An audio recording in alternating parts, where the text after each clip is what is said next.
Doga chango anu kodwa do.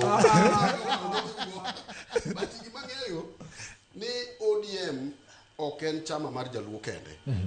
ODM en chama mar oganda mang'eny Kenya ka. Yes, kawatieko. ODM ni everywhere, kendo en the largest party, kendo kata kane report mar Tifa nyogol, ne pod ODM man gi uma mamalo i political parties man Kenya.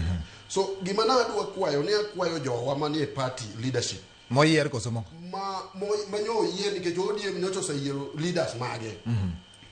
Party leader en Dr. Guru. Yes, matieki. Party chairman en Gladys Wanga. Adwa kwayo telo mar ODM nigi dogu chien mondo gimanyre kaka party officials mondo giwinje dwach japiny kaka giriembo party sani opogore kaka nyo jakom ne riembe. Giwacho ni gidhi manyo MCS mondo gikel machiegni mondo riembo. MCS no gidhi ketho nikech MCS nitie mosefail ma dhi ketho nigi kendo. Gimwa gidwaro matiyo sani to mochung' to gidwa keto kanyo.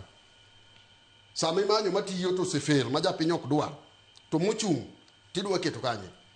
ODM ochik ite ne japiny kaka nyocha Raila nochiko ite ne japiny ka Raila ne ngima. Gima timore sani ni ODM itayo to ok taye e winjo pach japiny.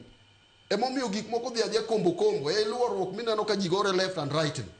Wadwaro ni gibed piny kaka party leaders to gimiwa direction moganda luwo.